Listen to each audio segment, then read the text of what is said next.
Hello. I'm trying to find me.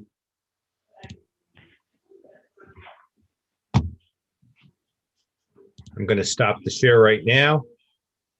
Okay, and we're good. Can you hear me? Yep, I can hear you. You got a room full of people? No, not at this exact moment. But I am getting this on Zoom, I think. So I think just about the time that you think you got it, right? I'm on Zoom. I know. Oh, there we go. Live on YouTube. So I'm there somewhere. Okay. Trying to figure out all the screen share stuff. Yeah. But we're going to go ahead and go to the PowerPoint and we'll see who ends up being there. I'm not quite sure, what's going on. There we go. Gallery view. Do you need that? I think it'll come in handy, but it's always in the PowerPoint. So, I'm thinking it'll all depend on how Larry's feeling. Yeah. So that's part of the whole thing in a nutshell. I'm going up just to see if the PowerPoint does indeed show. Good. It does. So I'm going to go to that and I'm going to ask you if you see it. Okay. I do. You do, but I probably don't see me anymore. Kinda actually, weird. I don't see your PowerPoint slides. I don't see slideshow. I see the PowerPoint is open. Yeah, so because I see the main slide with the reel down the side. Now you will. Yep, there you go. Just all a matter of it. Usually it lets me see myself at the same time, but it doesn't seem to want to do that this time. I see you in the upper right-hand corner. Do ya? I wish I did, but that's just kind of the way I am. Oh, you look handsome enough. You don't have to see yourself. No, it just don't let your vanity run you. Don't run away with your vanity. No, I always have like this weird feeling that like what it's transmitting is like bunny ears over my head and I don't know it. Yeah, I tell you what, if bunny ears show up, I'll let you know. But right now, there's just these really weird looking headphones on your head. Well, good. That's what you should see. Um, so here's where we're at. I wanted to break down Messianic prophecy chronologically, but I also wanted to break it down by theme. But some Messianic prophecies happen to skirt both. So we're going to be talking about how Messiah is indicated to be more than just a son of Jacob, but actually a king out of Jacob. So that's where we are today. And then after this, I think I have plans for my lovely bride. We're probably going to go do something couple-like. So We had a dinner last night. I understand. I do want to take a few minutes, since I'm not going to be at the prayer vigil, to pray for Denise and for Larry. I know that it took a lot out of him to be at church for communion. And what I really appreciate about Larry is that he's the one guy that could really get a pass on this whole thing and say, hey, I've got cancer. I'm more vulnerable than any of you, with a few exceptions. And he's the guy who's making every effort to be at everything that he can. And so I think that's an incredible testimony to the rest of the Sunday school. And it just really, really is neat to me. So I'm going to take a few minutes. And I'm going to go ahead and pray for those two individuals. I do care about Phyllis, but those are the two individuals. One thing I just can't be at, and the other, fine. Our Father, our King, I thank you for the messages tying the concepts of keeper and protector or guardian together in the concept of patron. And I really see that as an interesting concept that ties together some things you are in a kind of a unique way. And so when we pray in Jesus's name, we're really praying in the name of the one who is our mediator and also really has authority from our ultimate patron to go ahead and do things. And so we're coming in the name of that individual, and we're coming before you with Denise and her continuing struggles. And I want to pray that you would wean her off that respirator in a way that supports her body functions, that her body would be able to allow her to use those muscles that you created for breathing. And I'm really anxious to see that to start to happen on its own, so that as she's breathing, her body will see the need to fill the lungs. And as she's able to move around, those muscles will require oxygen, and it will prod her body to fix those lungs better. And so I'm really praying that you would give peace. Allow her to have peace when the breathing's going to change a little. As somebody with apnea, that feeling of not being able to get air can be scary. And so I pray that as they wean her off the respirator, she would have a peace that you can see her through those maybe slightly more labored breaths, that her oxygen levels would go up and the cells in her body would get what they need for the machinery to just keep working. Be with those who gather outside the window. I pray that their presence there would not be misinterpreted. I just know that nowadays, if there's a gathering of people of any kind, there might be questions as to why they're there and what they're there to do. And I pray that you'd give them safety to be able to do this good thing. I think of our brother Larry, who worked so hard to get to communion this morning. And Lord, his view and perspective of, I want to see a good story written with this situation, is the very perspective that I need to have. And so it really prompted me to some biblical truth. And so I pray you'd be with him as he rests. Give him some real rest. Give Angie the right mix of prompting him to rest and allowing him to stretch himself just a little bit, so that he can have the wherewithal to keep some moving going on and the wisdom to rest when necessary. Thank you for Daniel, who's here again, and for any folks who may join on Facebook. It would be interesting to see who's there and who's not, and I don't have that interactivity, but I'm grateful that you're able to pull this together. Be with us as we enjoy Messianic prophecy and look at the ways you've worked with your people and how you encourage them, and may we learn more about what that means for us. And we ask it in Jesus' name. Amen. Okay, we're Amen. going to get started. Remember that we started with the promise of the seed. Yes, we did. That's going to be a central theme, okay, that is going to run throughout. Now, I used to weave a little bit. I was never like a genius at it where I could sell things and create really intricate stuff. But there was a woman who taught me to weave with a 2-harness loom. Her name was Angie, interestingly enough. And she and her husband, Frank, befriended me. In our church in college, every married couple was supposed to take a college student under their wing. And we had that sort of setup. And so these two dear folks from Southern Illinois, who had been through a lot. Angie's dad was connected with the Timothy O'Leary experiments with LSD. Oh my goodness. And so she had exposure to that substance before they even knew what it did. And she would have a lot of leftover effects. And so God took her through a whole lot. Frank was a sweet guy and a hard worker, just a plain salt of the earth. And so she taught me weaving. And in weaving, you have these threads that go lengthwise, and then you have the threads that go widthwise. And the threads that go lengthwise are throughout the entire weave. Okay, the threads that go across, you could change colors. Mm-hmm. Okay, but the warp threads went all the way through. And the Bible's like that. It's got these threads that run all the way through. And so sometimes I think of the Bible as like a textile weave. And the seed is one of those threads, but it's going to run into another of those threads, which is the idea that Messiah is king. Now, remember at the beginning of time what happened. Man was supposed to rule under God, with God being the king of creation, and then man would be the administrator of God's rule on earth. Right. And that got trashed. Yep. And we call that the fall. And so when that happened, God's desire is to redeem or reset up that system. In other words, he never had a plan B. He's never had a plan B because God doesn't need a plan B.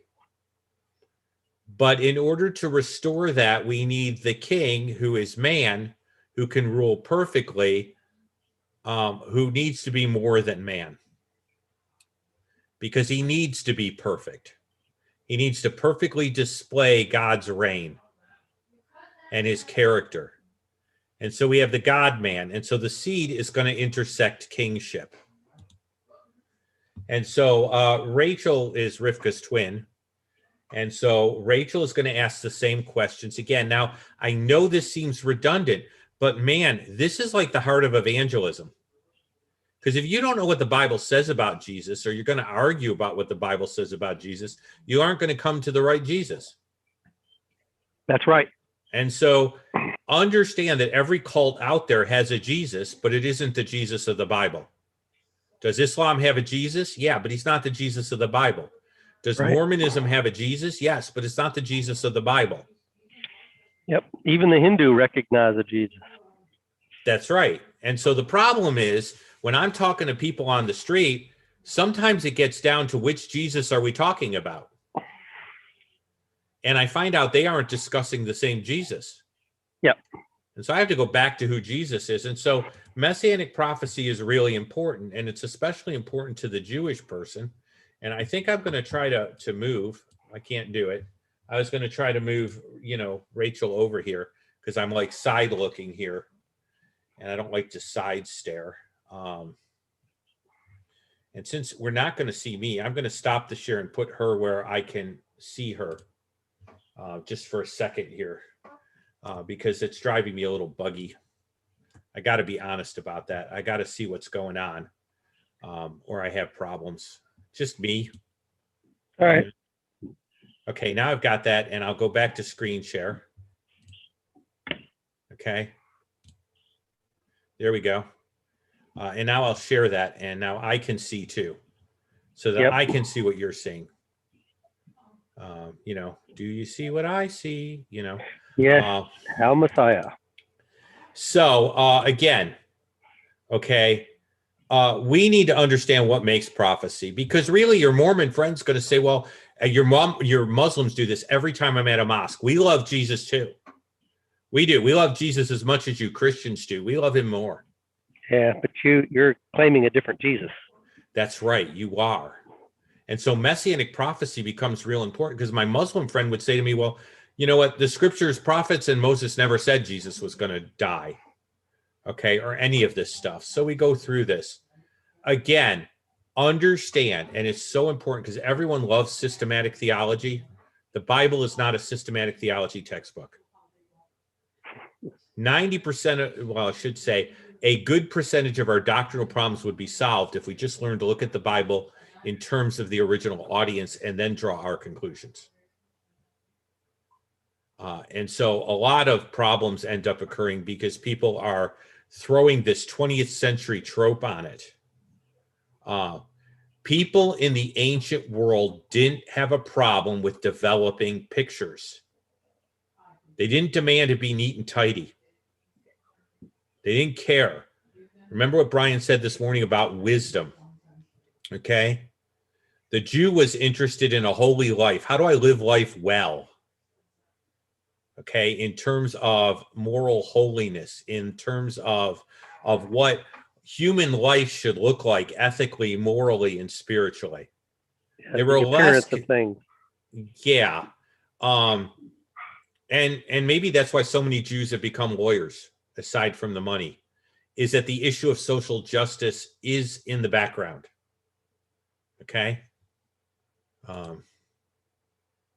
And so that's where that's kind of at. And so this developing thing was not a problem for Easterners. Okay. And so it develops gradually. They're always seeing it as present. Now, think about how motivating that is. You know, that's very motivating. If someone tells me, like, you know, wow, I've got this great promise for you, it's going to come in 100 million years. You know, am I going to be real motivated? Not really, not at 100 million. These people didn't necessarily think, they thought generationally, but they knew that human lifespans were pretty short. You know? Yes. Plus, and their scripture, it's the Old Testament that told how long man would live, right? Yeah. Now we're past the 70. Yeah. So I'm terribly excited about that.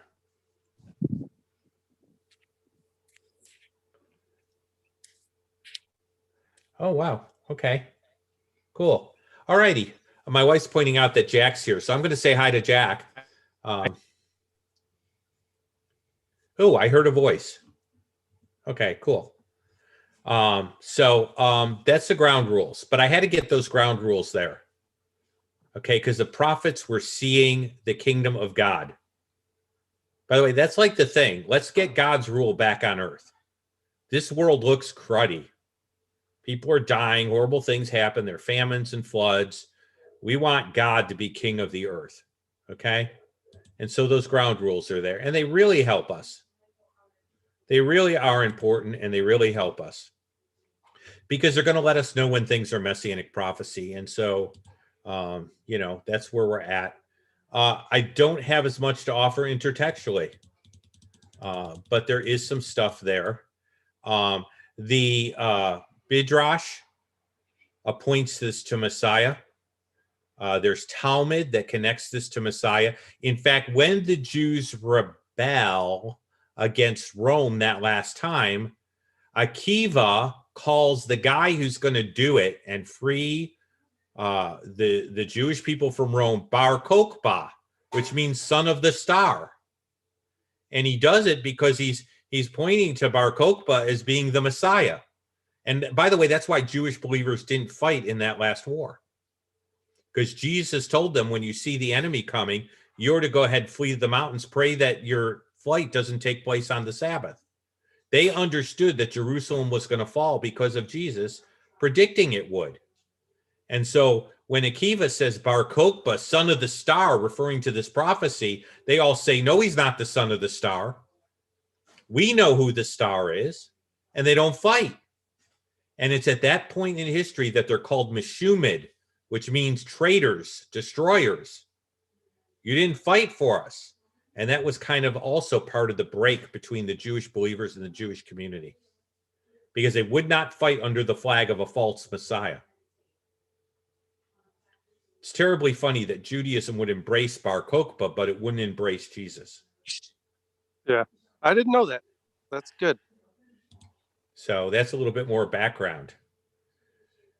So where do we begin? Well, we begin in the same place, and this is methodology, okay? We need to kind of understand the methodology. And I always look at like the immediate context, the big picture, and then go to the passage itself and then draw conclusions, okay? Jewish people did this in terms of Parsha. Joseph is going to bless his sons after getting reconnected. I mean, Jacob's going to bless his sons after getting reconnected with Joseph. Now, why was Joseph sent to Egypt? Well, let's focus on what a nice guy Joseph was. And he was a prince of a guy, literally, right? But it's not all about Joseph. It's about Joseph being sent ahead. It was God's plan all along to use Joseph's dreams. You could say that was his spiritual gift in a sense. And he told his dreams to his brother. Bad news, because they didn't like him anyway, because they had different moms. Remember, Joseph takes a few of the handmaidens here and does the Eastern, Near Eastern thing. Right. And so they weren't all brothers of the same mother. That's right. And so there's some real jealousy here. And so, his dreams produced jealousy, but Joseph goes before them and is used providentially to save not just Egypt. Yeah, God did that. But he also wanted to save the community, the people that Messiah was going to come from. Right. Understand this. From the minute that God decrees to the serpent that Satan's behind, that he's going to deal with what Satan did, Satan now has to crush the coming one. Yep. And that's what biblical history shows a lot of, is this interplay. And so that's the immediate context. Okay. Now, the Parsha is called Balak because Balak is the guy who hires Balaam. Balaam is the prophetic assassin hired by Balak. Balak says, I see these people coming. I heard what they did to Egypt. I'm not going to worship their God. I got to destroy these folks. Okay, and Balak was a Moabite, the son of Zippor. Yep. Now, understand who the Moabites are. Do you remember who the Moabites are? Where did Moab come from? I thought they were the descendants of Ishmael. No, they're the descendants of Lot's daughters. You got to go way back. Okay. You got to go way back. Lot escapes with his daughters. His wife doesn't make it, so they aren't having any more kids. She's a pillar of salt. She's done. Yeah. Okay. And the daughters get to the cave and they figure God has destroyed all of humankind. So how are we going to have children? Well, we only got daddy. Yeah. So they get daddy drunk. The word Moab means of my father. Av is father. Mo is a prefix, of or from my father. And so Moab's name means essentially incest. Yeah. Okay. So from my father. So the Moabites are a disaster from the word go. Well, they are, but let's be careful here. We have Ruth. Yeah. See, Ruth is a righteous Moabitess that God uses to show Israel how bad they're being during the period of Judges. Here's a noble Gentile, a Moabitess of all things, and she is following me and showing more character than you guys. Yeah. Okay, so Balaam sees these people coming and he knows he's got trouble. So he hires this assassin who's going to do profit and lay a curse on them. Lay a curse on them, okay? I'm not going to spend forever with the story, but you need to understand it. Now, why in the world, in the section where Balaam is supposed to curse Israel, does God go ahead and stick a prophecy about the coming one? I mean, he could have stuck it anywhere. This is like a weird place to stick a prophecy, right? Mm-hmm. Well, Rachel's going to let us know. Okay. Okay. She's asking the question. I'm going to let you know because she doesn't do a lot of talking, but she enjoys a good cup of coffee. Okay. When Israel is threatened, God gives messianic prophecies often. Did you change your screen? I still see how Messiah is more than the I Son. did, but I didn't change it enough. Let me go here. Okay. Okay. There we go. I have to change it from here. Yeah. There we go. I'm sorry about that. I thought I was clicking on one. I was getting the other. When Israel is threatened, God gives promises of the coming one. Not all the time. Okay. Why in the world is that the case? Hey, when I'm feel threatened, I want some protection, right? Right. And the coming of the seed is attached to Israel. So think about it now. I don't want to be diabolical here from the word demon, diablos, from the word devil. Okay. But Satan's got to stop the seed. What's a cool way to stop the seed from coming? Well, you can. A cool way? Well, there's a number of ways, but Well, one I is shouldn't say you cool. kill I mean, somebody. You kill somebody in the chain, okay. or you cause some type of relationship to exist that never should have, like Okay. Hagar. Okay. Hagar's one way. Okay. Go ahead and create, dispute about the line, but God clarifies that. So that move didn't work. What if I destroy the people that the seed's supposed to come from? If they're all dead, what does that do? Well, then God's got to find a reset. Yeah, but see, God don't have a plan B. Right. Because God doesn't need a plan B. Right. Okay. And on several occasions, Satan tries to destroy the people of God. Sure. I mean, it's a great strategy, right? No people, no lineage. Right. No man, no problem. Right. No man, no problem. Now, I'm not saying cool in the sense of good. I'm saying cool in the sense of like clever. Crafty. Yeah. Crafty. And, if Satan's anything, he's crafty, right? Yep. Okay.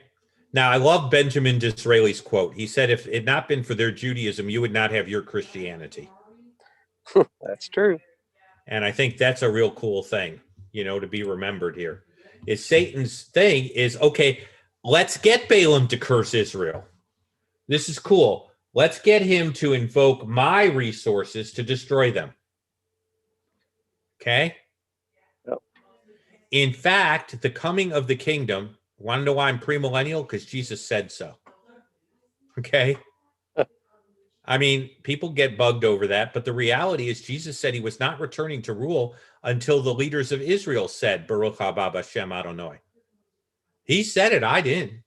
He looked at them straight in the face and said, until you guys, the leadership of Israel, are not ready to say, blessed be he who comes in the name of the Lord, you will not see me again. I'm not returning to Israel. You guys need to undo what you did. Okay. Now, those leaders never did get it straight. They still haven't. They still haven't. But there'll be a day when God will put the people into the places he wants them to be. Yeah. And the you there extends beyond the leaders, but actually to the nation of Israel as a group. Am I saying every Jewish person becomes saved? I wouldn't be a missionary if I was. Right. I'm saying corporate Israel as an entity. Okay. As a group, the majority view will change. Yeah. Doesn't necessarily mean the political leadership. No. And there's an issue because the political leadership and the religious leadership were the same back then. They were, but now they're not. The rabbinical now they're not. The Sanhedrin right. is not run by Pharisees, Sadducees. It's run by elected parties. Okay. Right. They're essentially a strange expression of a democratic republic. Yeah. Something like that. Yep. Something like that without I think they do have a constitution, but it's different. Oh, they do. They do. And it's more of a European style parliamentary system. Yeah. That's what they knew. Yeah. We're talking 1948, you know. Israel's promises of Messiah guarantee his promises to Israel. They're connected, and that's why that's there. Okay? Yep, that makes sense. Now, Jewish sources, I said, did do this. I love the Targums, though, because remember, we said they were about 50 BC. Okay? That's right. Yep. So just before Jesus' time, these things are being read in the synagogues. This is really cool. This is like the Bible the way Jesus heard it. Here's the Hebrew, here's the Targum. All right? And so you had this translation thing going on. It's like if Pastor got up this morning and read it in Greek and then read us from the ESV. And that's a lot of work for Pastor. It'd almost be fun if he did that with a verse or two. Well, I'd get a kick out of it. Everyone else would probably see him after the sermon. Okay. But I got to tell you, that's an interesting thought. What would happen if one of those antiphonal readers did it in Greek and the other one did it in English? This is what it sounded like to them. This is what it sounds like to you. You know? Yeah, it probably wouldn't go over well. It probably wouldn't go over well, but, you know, some of us like to follow along. Because the average person, but, you know, it doesn't hurt for the average parishioner to understand the Bible did not come in a red letter edition neatly bound in English. That's true. It does not. You know, and a lot of Christians don't think about that. Here's the Targum. It's pseudo Jonathan. It's not long. Balaam's prediction of the star that and the scepter refer to Messiah in the Targums. Okay, and I'm sorry about the mistyping there. My Dragon Speak hates these Hebrew words. I have to put them all in individually. Targum pseudo Jonathan. But here's what's really interesting. The Dead Sea Scrolls attest to it. Those are fragments. You do realize that when the Dead Sea Scrolls were found, what they have are fragments of individual scrolls that they've given scroll numbers to. Yeah, that's right. I've got a really good DVD DVD-ROM for software on what they knew about the Dead Sea Scrolls from about 2002. These things have been such a find. Oh, it's amazing. Because they literally give us a line of interpretation and a line of transmission from before Jesus's day to after Jesus's day. Yeah, it's remarkable. It predates any other Greek or Latin text that we have by hundreds of years. It really is neat. And those affirm this prophecy is messianic. Yeah. So Jews understood from the reading in the synagogue that it was messianic. When Jesus walks on the scene, there's no problem applying this to him. Right. Well, that's why they were upset. We talked about that 2 weeks ago. That's right. Okay. And so understand that in the midst of like Balaam going to curse these people, okay, God is giving an encouragement to Israel because they're going to hear about this. In fact, they ultimately like end Balaam. Okay. Because he has a plan B that's really nasty. He doesn't get his pay right away because he didn't do what they wanted, but he like whispers in the guy's ear, I have a plan B. Yeah. Here's the plan B on how to destroy them. And they get all this information and they figure it and they piece it together and they know who the villain is in the mystery. Okay. And there are 3 ways in which God goes ahead to confirm his covenant promises in the midst of this. So in the midst of this curses, he affirms his covenant. Now, see, Rachel has to ask what 3 ways? Okay. I know the time that for those who blessed are blessed, and for those who curse, are cursed. He's recalling God's promise to Abraham. Isn't it interesting that Balaam uses the verbiage of the Abrahamic covenant when he goes to curse these people? Yeah, mix truth with lies. For I know those who you bless are blessed, and those who you curse are cursed. Recalling God's promise to Abraham. I will bless those who bless you and curse those who curse you. Thus, Balaam's words alert us to the fact that God's covenant purposes are now on trial. Get what's going on here. because people don't get it. There's a whole unseen battle going on here. And by the way, I'd say the same's going on today. Okay. We don't get it. We're not blessed or cursed just for ourselves. This fits into the larger plan of God. Okay. Balak's words alert us. Balak says to Balaam, essentially, I need you to countermand the Abrahamic covenant. So this is a direct challenge to God. He wants Balaam to invoke powers to counteract God's covenant. But that's not going to work, is it? No. No way. No. Here's the second way. God forbids Balaam to go. I mean, the first step that God says is, don't be there. Not a good thing. And then when God does let Balaam go, he says, you'll only speak what I tell you to say. You don't get to go ahead and make up your own curse or blessing here. You will say only what I want you to say. And I could have taken your head off. The whole donkey incident with the angel of the Lord. I could have killed you on the spot. Right. I let your donkey warn you because you're too stupid to know what you're doing. Okay. You are like coming up against me. You know who I am. This is like really dumb. You're not going. And then God says, okay, I'll let you go, but you're not going to say anything that I don't let you say. Right. Okay.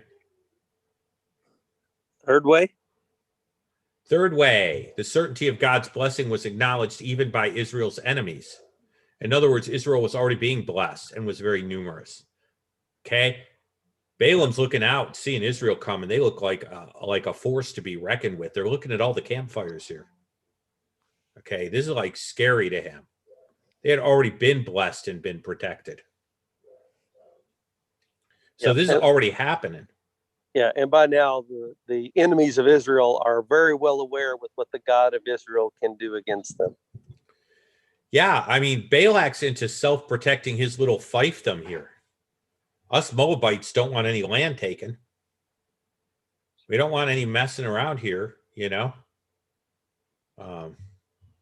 So we're not going to let you go ahead and do this, Let's look at the passage itself. Okay. This is related to King David. Now, they do the piecing together of later prophecies, but they're seeing like a whole line here. Okay. Wait, I'm sorry. Can you go back? I can try. Some of these are looking a little squirrely, but I'm looking at them on my screen. Okay. Yeah. Okay. Right now I'm looking at the Jewish sage. Yeah. Proposes the idea it refers to King David, not Messiah. Going to make the case that Rashi is correct and negate the messianic significance. Yeah. Some detractors want to do that. Okay. Rabbi Singer wants to do that. And my point is he can't. Okay. Yeah. What's the motivation though? I don't understand. Because we don't want certain things to refer to Jesus. We don't want that. We don't want Isaiah 53 to be about Messiah, because read that thing and who does it describe? Oh yeah. And then you can't deny him. So if you deny the scripture is about Jesus, then okay, I get it. Yeah. You shift who it's about. Yeah, that's right. Well then, okay. So that's a good point. So if you deny that's messianic, then what is it? Well, here's the whole thing that they ignore. I'm sorry, go ahead. Yeah, this doesn't refer to David. Okay. It doesn't refer to David because we saw Jewish writings before Rashi that said it didn't. Yeah. Hey, Rashi, read your Targums. But beyond that, you got to understand the connection between David and David's greater son. Who is Messiah but David's greater son? Right. Understand what Dr. Michael Radelnik pointed out. This is all coming attractions. Yeah. David is a coming attraction of Messiah. We use the word type. Okay. So for those rabbis who deny that, then they're also denying the lineage. of Christ, right? How can you have it both ways? Well, you really can't. You run into a problem. Yeah, They want to stop it short, that it was fulfilled. with David. Yeah, because then there's no future guy we're waiting for. Oh, okay. You know, Okay. let's So get they're rid of the saying problem. Moses. So they're saying Moses was talking about David. Yeah. Oh, that's hogwash. Okay, got it. Well, it's hogwash for a lot of reasons, because even Yeah. those who read the scriptures before them didn't buy it. And they Yeah. were Jewish sources. Yeah. Because no one understood it that way. Okay. This is a later development. We're talking, 10, 1100s. And you're going to propose this totally novel interpretation here. But beyond that, David is a coming attraction of David's greater son. If you see what I'm saying. Yeah, I do. It makes sense. Also, look at the way he puts this. I love this. Look for this phrase when you're reading the prophets. Okay? Be'achrit hayomim, which means in the latter days. When you see that in your Old Testament, in the latter days, it's talking about the far future. It's associated with the Messianic era. Okay? Yeah. In the latter days means just that, in the latter days. Not in the near future, in the latter days, when the kingdom comes. In the latter days in Isaiah. When the kingdom comes. When the leaders of Israel profess that blessed is he who comes in the name of the Lord. Yeah. In that, okay. Yeah. Got it. So that phrase, in the latter days, when it's used, is associated with the Messianic era. There are two places it's used, Isaiah 2:2 and Micah 4:1. Those are two real prominent areas where it's used, and those are regarded as Messianic prophecy, where we're not looking to somebody in the near future. We're looking to somebody in the latter days. What's the latter days associated with? The Messianic kingdom and the coming of the kingdom. Yeah. So that phrase there alerts us that it's not David. It's got to be Messianic. There we go. All right, so what are we getting here? We saw the scepter before, Shiloh, right? Yes, we did. All right, just for information, why do you think the wise men were looking for a star? They saw a star in the east, big deal. Why are they looking at a star and all of a sudden it does this for them? I don't know. Who was hanging around these wise men years and years before that had an influence on the kingdoms? Who saved the lives of the Magi way back? Check out the book of Daniel. Remember what Daniel becomes. He starts out as one of these wise guys. Yeah, he does. And he continues to have his ministry grow. You think he didn't influence after being saved from the lion's den? Oh, no, I'm sure he did. Yeah, absolutely. He would have grown in influence and power. Oh, yeah. These Magi are watching him. They're like, I don't know who's behind this guy, but you know what? That deity seems to be God. I mean, that deity's powerful. Okay. You know? So you're talking about Magi as in the class of Magi. Yeah. Yeah. Okay. Yeah. Well, this has to get passed down.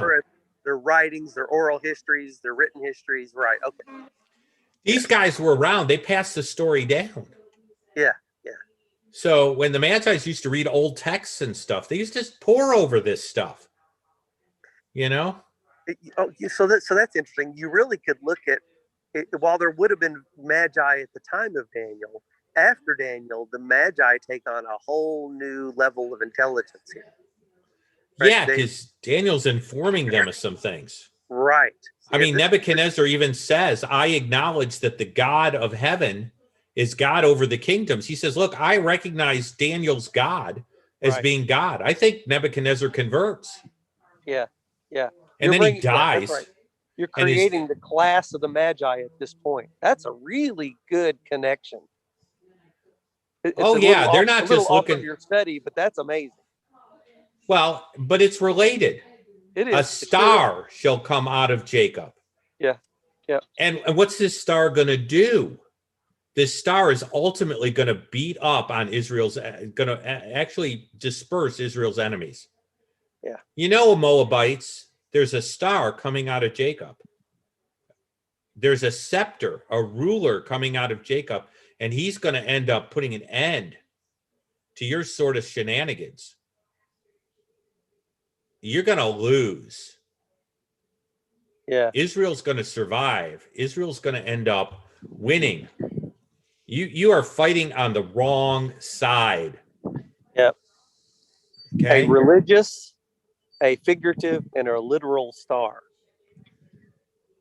Yeah, in a very real sense. Yeah. Yeah.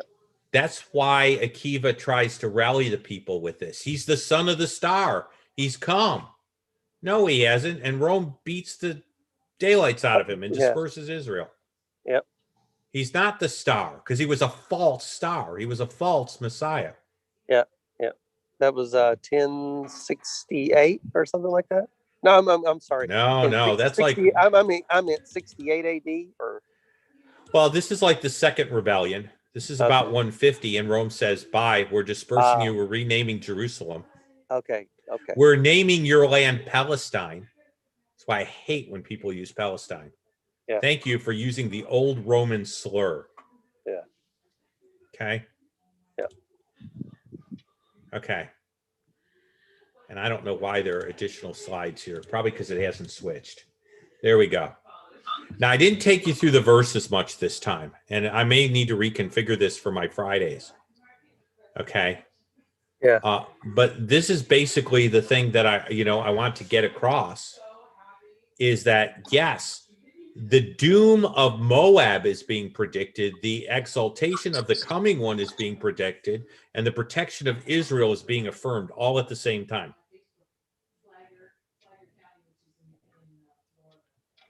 And that's what's going on in this text.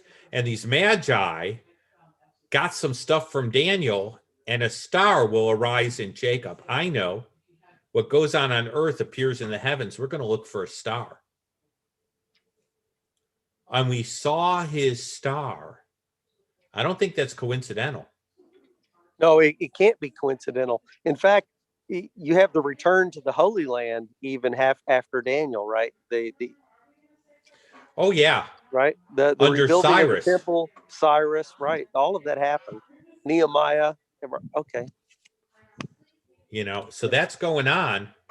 And that's it in a nutshell. And so you have this really cool thing is the Magi are looking for a star because of probably this prophecy.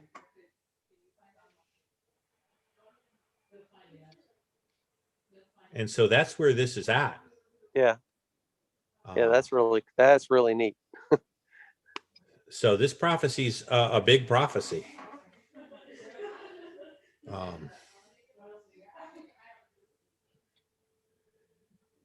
Yeah, that's a big deal. And so that's pretty cool, and so that's where I was going with that.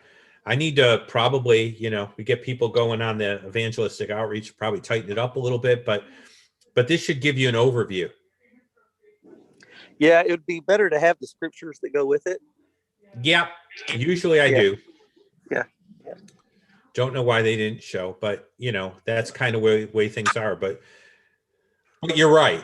But the methodology, how do we know this is messianic? What is the immediate context?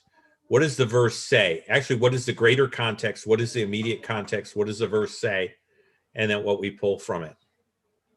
I like to swing because I know you're on a swing because the sky's moving. Oh, sorry. Yeah, I am on a swing. Now that I can sit outside again, I occasionally have the barking dog or the jet fly over, but it's much more comfortable out here. So, okie dokie. I'm trying to think. Yeah, 45 minutes. I don't know. Yeah. Well, on your Friday group, do you have more discussion, less discussion? Well, right now I don't have any, Jewish believers or unsaved Jewish people as takers. So I'm continuing to invite. And you can be praying for that.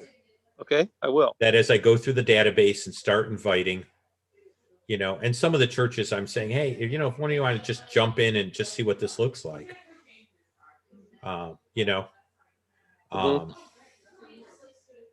But, as I'm going through this, I'm thinking, wow, this is a way I could tighten this up. Yeah. How are you on resources on this? Resources. Well, do you have everything you need? I mean, you've got all the computing stuff, and is there other types of promotion that you're doing, or? I did do a Facebook boost, and I'll probably re-advertise it and do another one and Yeah. start it over again. I And don't know anything about. I don't know. I'm not on Facebook. How do you do that on Facebook? Is it something you pay for? Yeah. And depending on your area, geographic area, Mm-hmm. and then the number of like factors you include, you list interests that you want to target because it's targeted advertising.